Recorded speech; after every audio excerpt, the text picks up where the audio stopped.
Alors tout ça a été possible évidemment avec l'ensemble des collaborateurs, il fallait croire au projet, il fallait croire au secteur aussi. On a eu cette période où c'était un petit peu compliqué, on ne trouvait pas forcément les saisonniers, on n'arrivait pas forcément à raconter une histoire intéressante pour les collaborateurs. Est-ce que ça c'est plutôt derrière nous? Est-ce que vous avez trouvé quelques clés en ayant un vrai contact sincère, un discours qui embarquait un peu les équipes?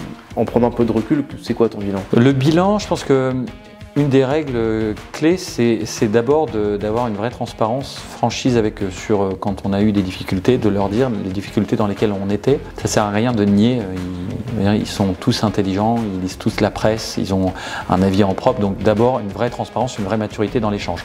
Ensuite une vraie considération. Pourquoi? Parce qu'on est dans un groupe qui emploie 12 000 personnes en Europe, dont 5 000 en France, et qui permet à tous nos collaborateurs d'exercer plein de métiers. Des métiers très très techniques, dans la maintenance, dans l'IT par exemple, dans la distribution, et des métiers aussi plus généralistes, dans l'accueil. Et donc ensuite, ils peuvent les exercer selon différentes strates de hiérarchie, et l'avantage qu'ils peuvent trouver chez nous, c'est qu'ils peuvent vraiment passer plusieurs années. On a plein de collaborateurs qui sont chez nous depuis 15, 20, 25 ans et qui ont gravi différents échelons. Le meilleur cas qu'on cite souvent, c'est que notre patron de la Belgique pour Center Parcs s'est rentré maître nageur chez nous. Voilà. Il y a quelques années, parce qu'il part bientôt à la retraite, mais il est rentré comme maître nageur. Aujourd'hui, il gère tous nos parcs en Belgique.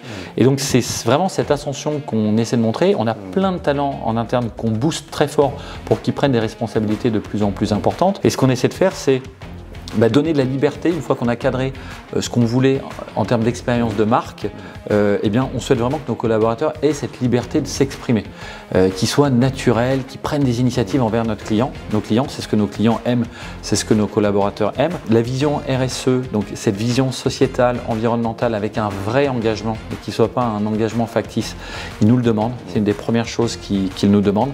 Donc ça, c'est aussi très très important pour eux. La mixité, la diversité, l'inclusion. Voilà, ils veulent être dans un groupe exemplaire de ce point de vue-là. Et puis, ce qu'ils aiment beaucoup, c'est qu'à la fin, tout ça est porteur de sens et ils sont ravis d'avoir comme employé un groupe qui ressemble un peu à ce qu'eux recherchent de façon générale dans leur vie de tous les jours.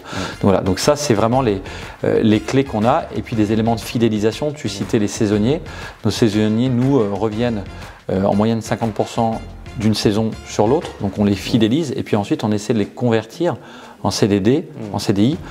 On les forme, on leur offre des semaines gratuites, à tous une semaine gratuite quand ils viennent travailler chez nous. Et donc c'est ça aussi qui est l'avantage, parce que reformer des gens, repartir de zéro, ça n'a pas grand intérêt ni pour nous ni pour eux. Et puis je crois qu'on est dans un secteur qui est un secteur qui est un des plus sympathiques aujourd'hui, parce qu'on a le contact avec la clientèle. Se lever tous les matins pour accueillir des gens qui viennent en vacances ou en week-end, il y a pire comme métier. Après, on a des métiers très difficiles. Il y a des horaires difficiles, il y a des métiers de nettoyage, de propreté qui sont très difficiles, avec des grosses cadences. Et là encore, on essaie de faire des choses pour améliorer les conditions de travail. On a ce qu'on appelle la route de la soie pour dire on va s'occuper de vous et des conditions dans lesquelles vous travaillez. Parfait. Merci beaucoup, Franck. Merci, Vangelis.